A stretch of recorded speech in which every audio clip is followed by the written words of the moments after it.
habari gani Mwanakeo TV? Kama ni mara yako ya kwanza, tafadhali subscribe na turn on notification. Karibu katika ulimwengu wa siasa. Jina langu ni Dwakeo TV.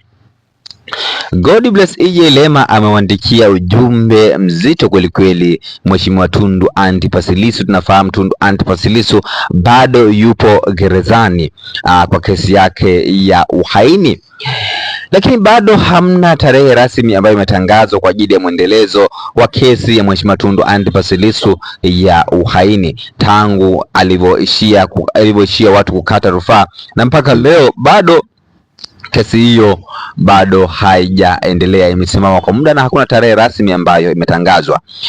God bless EJ Lema naye ameamua kuja kuandika ujumbe hapa kuhusu Mheshimiwa Tundu Antipas Lissu katika siku hii ya Pasaka. Nukuu maneno ya God bless EJ Lema, anasema: Pasaka si simulizi ya ushindi mwepesi, bali ni fumbo la mateso yaliyozalisha ukombozi. Ukweli hauwawi na kifungo, wala haki haifungwi na minyororo ya muda. Katika ukimya wa dhiki, dhamira hujifunua. Katika maumivu, historia huanza kuandikwa upya. Maana ya uhuru.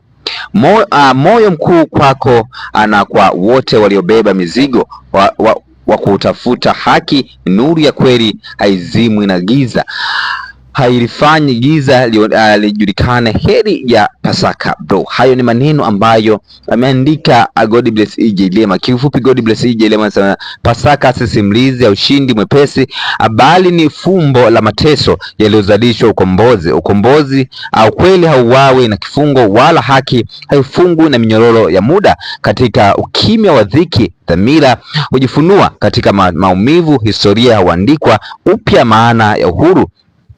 Moyo mkuu kwako na kwa wote waliobeba mzigo wa kuitafuta haki. Nuru ya kweli haizimwi na giza, hulifanya giza lijulikane. Heri ya Pasaka bro. Ameandika maneno hayo God bless EJ Lema katika mtandao wa Twitter. Maoni yamekuwa ni mengi sana. Wa kwanza anaitwa Yesu Atosha, anasema amini naendelea kumwombea kwa kufunga, na najua kama Mungu alivyomwokoa Petro gerezani na walinzi wa sheria wasiweze kumzuia, ndivyo itakavyokuwa. Lakini mwingine anaitwa Dr. Cheva anasema tutashinda pamoja na mazingaombwe yao, huku mafuta huku nyeti zinachukua, sisi tupo kimya. Lakini Yeskan anasema mjomba, vita vipo na vya aina tofauti tofauti vya kupigania vita na adui asiyemjua, ndiyo vita mbaya ya kujikinga kuliko vita zote.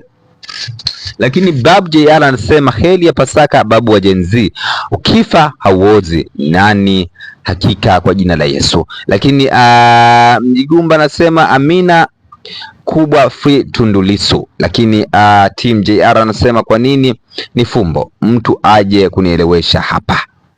Hayo ni baadhi ya maoni ambayo yametoka katika chapisho la God bless EJ Lema katika mtandao wa Twitter alivyomwandikia Mheshimiwa Tundu Antipas Lissu. Bye bye.